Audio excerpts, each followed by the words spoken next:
Yeah, wow. Go right back.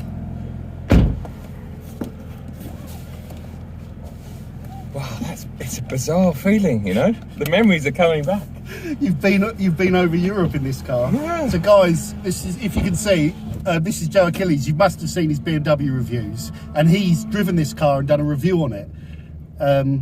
When it was brand new, yeah. I can't believe it. I saw it early on in the car park, and I was like, I recognise that reg plate. And what a piece of kit! I love this car, and I'm actually, look, the hairs on my arm are actually coming out because it's like real proper, yeah. Memories. Let's go. Yeah, fantastic.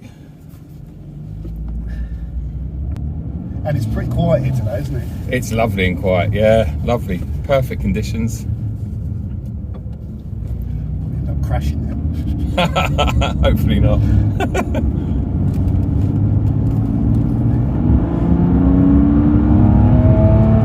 Oh yes. So what do you remember about it? That sound, just everything. I just loved it. It's just raw, and it feels special in here because of the door cards, the center console and stuff. Did you run it with the MDM mode on? Because that's one thing I'm still on the fence about.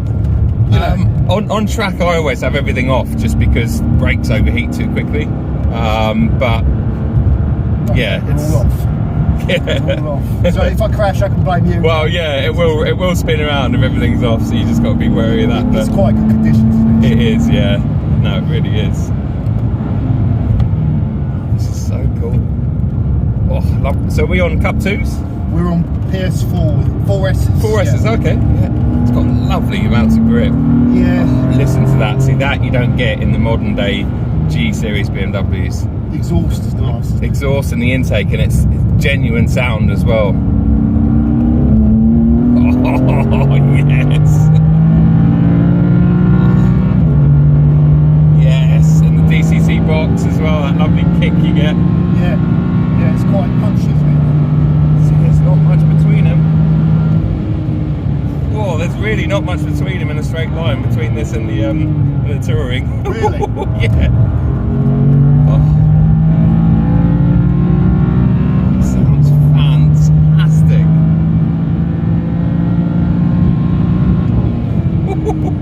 Brakes are lovely as well, aren't they? Yeah. Yeah, the brakes. That's one of the first things I think I noticed with the carbon ceramics. Yep. Are really good. I didn't know what to expect, and I heard some sort of, you know, horror stories about the wear rate, the replace cost, but I think, you know, they're not that much different to normal ones, apart from when you finally got to do the discs. Sure, yeah, yep. But they last a lot longer, don't they? Yeah, yeah. I've good use that wide line through there as well, me too. So all the track. It's got some problems, I think, with this car. Incredible front end. Whoa!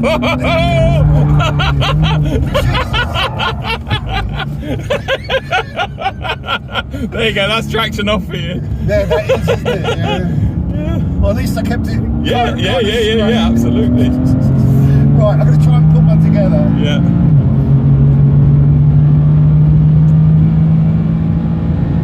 It's not track day, let's have a few moments. No. The one place Yeah, there is that difference though with the traction off. Yeah. I should have kept on the gas then. Yeah, you just got to watch out. This is the dangerous corner. Just be gentle out here with traction off, because if you spear off here, then you're in big trouble. Perfect. Oh, lovely, beautiful. Yeah, I think with this car, you've got to be smooth, haven't you? And that's the problem. Yes. When you get it all kind of smooth, it's good. It's just, I tell you what, I'm so impressed with the amount of grip. Your driving's fantastic, but the grip, the sound, the experience. That S55. It's a healthy S55 in this as well. Yeah. Whoa. There's definitely a big difference from the traction off. Yeah. But then you can have a little bit more fun, can't you? You can sort of... Yeah, and it's just, honestly, like, the problem with, well, especially rear-wheel drive BMs, M cars, is when the traction's on, so out there, when you're accelerating, they're always doing that. Yeah. And so before you even get to the braking zone, even though you've got carbon ceramics, the heat that's in your brakes, whereas the traction off, they're not doing anything right now, but you're just doing it with the throttle. Lovely. Oh, that gear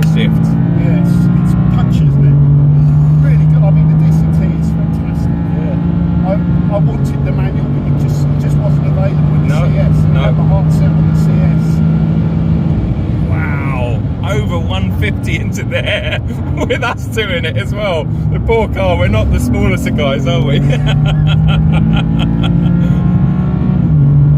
What a machine. Have you had the Geo and stuff done on this? No, it's the next thing actually. Okay, it feels, Yeah. I mean, it feels amazing. Well, I think the only thing I get is the uneven tyre wear on the front. Okay, yep. So I think the camber setup, you know, the stock camber setup could do with tweaking. Someone told me to take it to Centre of Gravity at Birmingham, and they know them and they'll get it all sorted. But you can get camber plates, I think, for the front. You can, yeah, definitely worth it if you're doing track stuff, because that's the best upgrade you can do something like this. Just give it a little bit extra negative camber on the front axle, like 1 degree. Doesn't ruin it on the road, but just stops that uneven tyre wear, you know? Yeah. Because they do get abused. Yeah, that's the problem. You can at Thruxton, I literally delaminated that front left. Yeah. You know, within 2 or 3 sessions because it was just overheating, just getting worked too much, I think. Sure.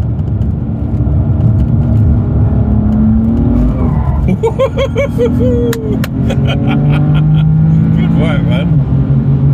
We made it round, Joe. Yeah, fantastic. I've really, really enjoyed this. It's fantastic on the brakes. Really good.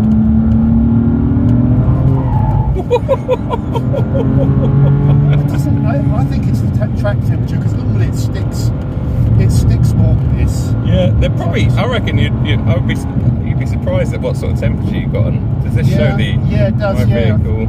I reckon about 36, 37. The fronts are going to be. No, not vehicle settings. Where is it? Oh, vehicle status. Oh shit. Okay, 40. Shit.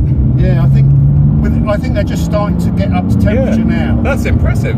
Yeah, I thought they would have been way over 60 by now, but. Oh, they're good. They're good. I mean, I really want to try the pilot, the cups, you know, pilot sport cup 2s. Yes. Yep. But then I think I do the track days in the winter when it's wet, and a lot of times, if you're on the cup 2s, you're not going to have a good track day. Whereas with this, even in this really heavy rain, the 4Ss are okay. So it's just that, I don't know. But part of me wants the cup 2s just so I can try and beat all my lap times, you know. Yeah. Yeah, I mean the 4Ss are mighty, aren't they? And as you say, if you turn up, you never know in the UK, especially in January, predicted sunshine, and then we get a rain shower, and cups aren't much fun when it's cold and wet. We're lucky today, aren't they? It's just like the conditions are really good for this time of year, and it's not empty, but it's probably only about a third full. Literally. So you've got the track to yourself almost. I've not seen it this empty, and 100 quid as well. Right, you can't argue with that. It's fantastic. So what do you think? Is this bringing back memories? It brings back amazing memories. I never got to try it out on track, and I mean, yeah, you just proved to me that it's an incredible bit of kit. And even though, you know, for me anyway, but you said the new generation of M cars, this thing feels every bit as good as the latest stuff, and it feels rawer. I can feel more through my arse that even without driving it than I can in a modern day one. So. It just feels great, and it sounds so good. And well, I really want to sit shotgun in your the M3 Touring just to see what it's like. Yeah, it would be interesting to see, because it's a very different experience.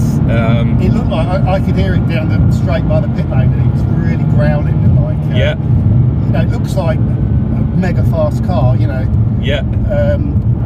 But you never know till you sit in one and you think, oh yeah, I get it now. Yes. But it looks, when you see them in the flesh, they look mean, don't they? They do. Like the styling on them is nice. I mean, a lot of people, understandably, some of BMW's latest styling is very questionable, and I've fallen out of love with the brand a lot because of certain styling. But the M3 and M4, I mean, I understand people not liking it. I totally get that, and I respect people's tastes and that. But I think once you've seen them out and about on track and on roads and stuff, they do grow on people in general. Well, it's a touring as well, isn't it? The touring, especially, You've got an M2 competition. For a track car. Yes. You've got the manual box. Yep. You can throw it around. You can have fun. Yep. And then you've got the tourer where you can enjoy the performance on the road. Yep. You've got all the space in the back. Yep. You can live with it, and you can still bring it to a track day and do some serious damage with it, can't you? Yeah. Because it is fast. Yeah, which feels bizarre. Yeah, when I look in my mirror and I'm like, oh, there's all that boot back there and car back there. Yeah. That's what I'm really interested to see as well, because all the estates I've driven around on the track or been in the track, like the RS4, Yeah. they are compromised for track. So how compromised is the M3 Touring on track? And I've got a feeling it's not going to be compromised at all. And that might be the only estate you could say that of. Yeah, no, absolutely. I'm very grateful. I've got a RS6 long termer at the moment, which I'm absolutely loving, and is arguably a better car than the M3 Touring. You know, it rides better, it's more practical because it's bigger. It's a lovely car, it makes a better sound. The V8's lovely, but you would never take an RS. If you did one lap around here, it would absolutely destroy its tyres and brakes in one lap. You know, it's not something you'd ever consider taking out on track. So it's heavy, isn't it? It's heavy, and it just, I think it would feel a bit soft once you got it out on track. Whereas that thing, it's it's pretty sharp. Brilliant. Okay, thank you very much, Joe. It was good fun. No, thank you very, very much. That's great. Thank you.